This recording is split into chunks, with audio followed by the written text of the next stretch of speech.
Salam sejahtera, Salam Malaysia Madani bersama-sama saya Magdalena Depol dalam Berita Pagi Sabah edisi Rabu 24 Mei 2023. Suruhanjaya Tenaga ST akan menubuhkan sebuah pasukan petugas khas khusus untuk memantau dan mengkoordinasi operasi bekalan tenaga elektrik di Sabah. Ketua Pegawai Eksekutif Suruhanjaya Tenaga, Dato' Insinyur Teknologis Abdul Razib Daud berkata, pasukan itu akan dipengerusikan oleh pihak ST. Pasukan ini dianggotai ahli-ahli dalam jawatan kuasa Kanun Negeri dan Labuan iaitu Suruhanjaya Tenaga Sabah, Sabah Electricity Sdn Bhd SESB, Petronas serta agensi lain yang berkaitan. Tujuan task force ini dia diwujudkan untuk kita memantau setiap hari. Jadi operasi ini memang tidak sunyilah. Setiap hari kita kena pantau. We have to monitor the balance between supply and demand. Ample reserve margin to make sure the stable, reliable, secure, continuous supply to the customer ataupun to the people of Sabah. Jadi dengan ada task force ini memudahkan pihak saya sebagai Suruhanjaya Tenaga untuk melaksanakan koordinasi lah. Beliau bercakap dalam sidang media di Pusat Agihan Elektrik SESB di Kota Kinabalu. Program aktif atau sukan luar bandar dan Liga Sukan Komuniti ini antara program memfokuskan pembangunan sukan di kawasan luar bandar. Menteri Belia dan Sukan Sabah Dato' Aaron Angin berkata, selain memberi peluang kepada masyarakat luar bandar untuk turut serta dalam aktiviti sukan, program berkenaan turut mencungkil bakat baru dalam kalangan penggiat sukan tempatan sekaligus dapat memartabatkan persatuan sukan. Mengenai peruntukan khas untuk menaik taraf kemudahan sukan seperti padang bola dan dewan, Datuk Aaron berkata pihaknya telah merancang secara berjadual untuk menyelenggara dan menaik taraf kemudahan-kemudahan sukan tersebut dalam tempoh 10 tahun. Manakala di bawah peruntukan pembangunan pula, beliau berkata pihaknya mempunyai peruntukan untuk naik taraf padang luar bandar dan gelanggang serbaguna terbuka di bawah program transformasi luar bandar. Namun hanya dapat menyasarkan untuk menaik taraf tidak lebih daripada 4 padang bola sepak dan 25 gelanggang serbaguna setiap tahun berdasarkan kepada jumlah peruntukan bagi kementerian tersebut. Beliau berkata demikian ketika menjawab soalan adun Sindumin Datuk Dr. Yusuf Yaakob dalam sesi soal jawab persidangan DUN Sabah ke-16 di Kota Kinabalu. Sementara itu, Kementerian Kewangan Malaysia telah mengeluarkan garis panduan pelaksanaan perolehan kerja projek pembangunan persekutuan dilaksanakan Jabatan Teknik Negeri Sabah dan Sarawak pada 1 Mac tahun ini. Justru menurut garis panduan tersebut, Jabatan Kerja Raya JKR dan Jabatan Pengairan dan Saliran JPS adalah diiktiraf sebagai Jabatan Teknik di bawah arahan Perbendaharaan 182. Pembantu Menteri Kewangan Datuk Julita Majonggi memaklumkan bahawa kerajaan negeri melalui JKR dan JPS diberi kuasa sebagai agensi pelaksana bagi perolehan kerajaan termasuk perkhidmatan perunding untuk projek pembangunan fizikal kerajaan persekutuan di Sabah dengan had nilai sehingga RM50 juta.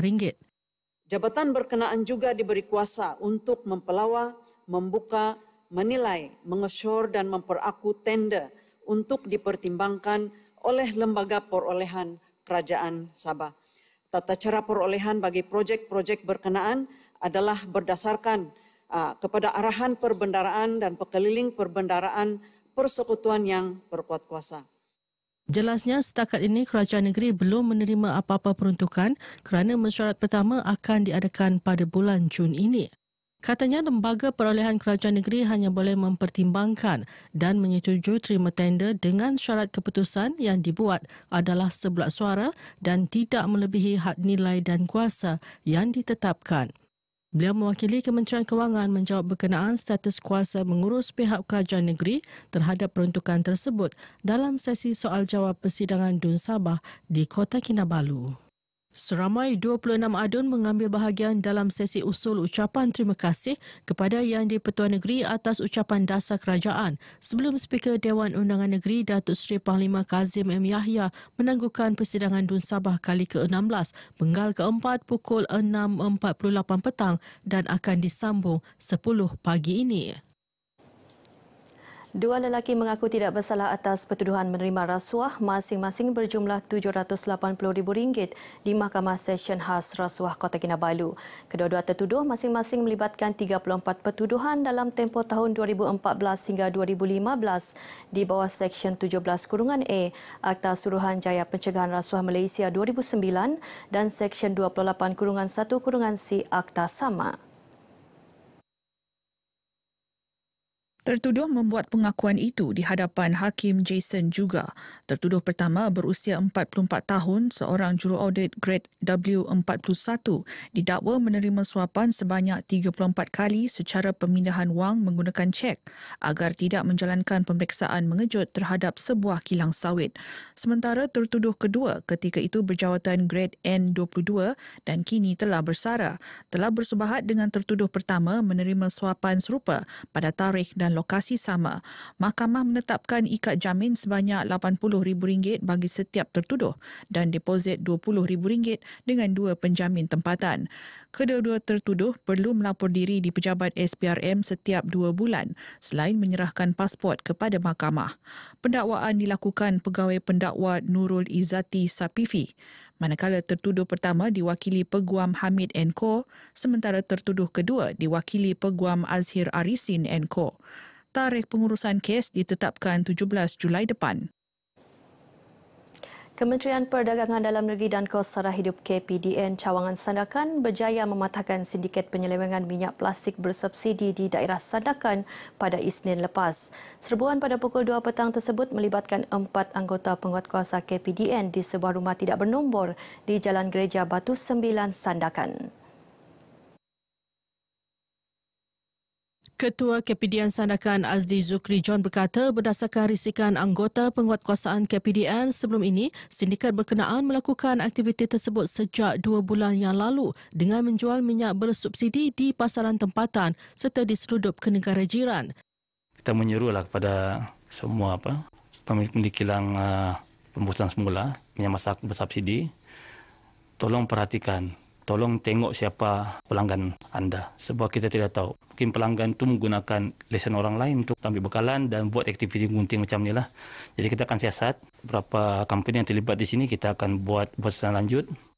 Ketika ditemui dalam operasi ini, beliau berkata sebanyak 4,400 kg minyak masak bersubsidi, 2 unit mesin pengepam dan 1 unit hos dirampas yang dianggarkan bernilai RM16,950.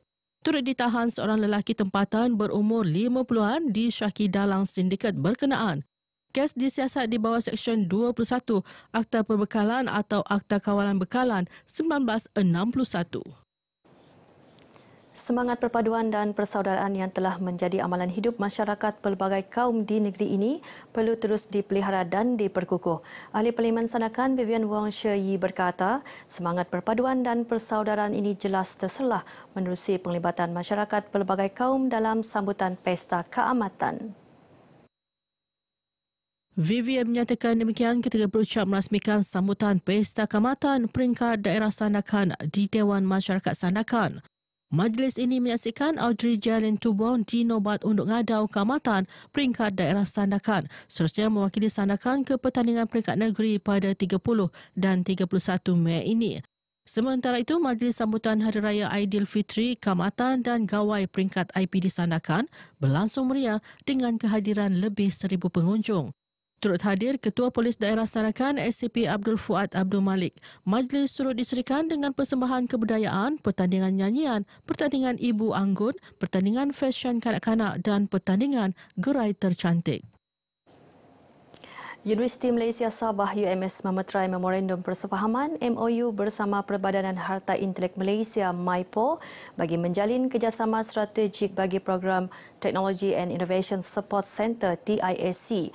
Pengarah Pusat Pengurusan Inovasi dan Pengomersialan Profesor Madya Dr. Jidon Elias Adrian Jenaun berkata, kerjasama yang dikendalikan oleh World Intellectual Property Organisation itu merupakan penyambungan perjanjian TISC yang menyediakan pelbagai bentuk latihan dan bantuan kepada warga UMS. YPO telah menyediakan banyak bentuk-bentuk latihan ataupun bantuan untuk membantu universiti untuk pemfailan harta intelek dan juga peningkatan harta intelek dan juga pemindahan teknologi. Dengan adanya MOU ini, MYPO dan YPO kita akan provide latihan dan capacity building untuk warga UMS, utamanya student dan juga pensyarah. Kita harap ini juga boleh membantu UMS dalam mengkomersialkan semua produk-produk dan juga reka cipta UMS sama ada di peringkat nasional ataupun antarabangsa. Mereka ditemui RTM selepas majlis mendandatangani perjanjian persefahaman dan pertukaran dokumen MOU TISC di Kota Kinabalu. Antara kandungan MOU termasuklah merangsang budaya inovasi dan perkembangan ekonomi di Malaysia dengan menyediakan fasiliti serta akses maklumat teknologi dan juga memperkukuh kapasiti ahli TISC dalam mengaplikasi maklumat serta pengetahuan teknologi. Kumpulan Sopian Silat dari Kampung Bantayan Tamparuli dan Kumpulan Sundu Bulayan Kampung Damat Tamparuli masing-masing muncul johan dalam kategori muzik tradisi Mojumba dan kategori tarian tradisi dalam Festival Muzik dan Tarian Tradisi Dusun FMTD Zon Parlimen Tuaran. Kemenangan itu sekaligus melayakkan kedua-dua pasukan membawa pulang hadiah wang tunai RM3,000 dan piala. Sementara naib johan dan tempat ketiga bagi kategori Mojumba dimenangi kumpulan tim Nunggon Konduan Tagas Pukak Kampung Pukak Kiulu dan kumpulan Bertegunggu Junior Kampung Tinambak Topokon Tamparuli. Manakala naib johan dan tempat ketiga kategori tarian tradisi dimenangi kumpulan Tagahas Kiulu Dancer Kampung Pukak Kiulu dan kumpulan Olumaya Di Art Kiulu. Kesemua pemenang tempat kedua dan ketiga menerima wang tunai RM2,000 dan RM1,000 berserta piala. Ini yang betul untuk meneruskan kebudayaan lotud di Tuaran ini. Jadi saya harap pada muda-muda yang masih di bangku sekolah dapat meneruskan ini legasi lotud di Tuaran, yaitu Jumbakan Suang Lotud. Kami rasa sangat surprise dan juga berterima kasih. Dan bagi saya, bagi pendapat saya sendiri sebagai generasi muda, saya rasa sangat-sangat tertarik, saya rasa sangat-sangat menarik untuk meneruskan kita punya tradisi, terutama sekali dusun KDMR lah. Harapan pada tahun depan akan lebih meriah lagi, sebab tujuan utama menganjurkan festival ini supaya boleh dimasukkan dalam kalender pelancongan daerah Tuaran untuk tahun depan. Turut berlangsung penyampaian anugerah khas kepada pengamal istiadat oleh Isteri Ketua Menteri Datin Seri Parlimen Datu Julia Salah. Baik, paparan itu mengakhiri berita pagi Sabah. Menyusul selepas ini berita pagi Sarawak. Terus setia bersama RTM, teman setia anda. Saya Magdalena Depol. Salam hormat, salam Malaysia Madani. Terima kasih tak semimon. Setia bersama RTM Sabah. 你是我们的动力，你是我们的灵感。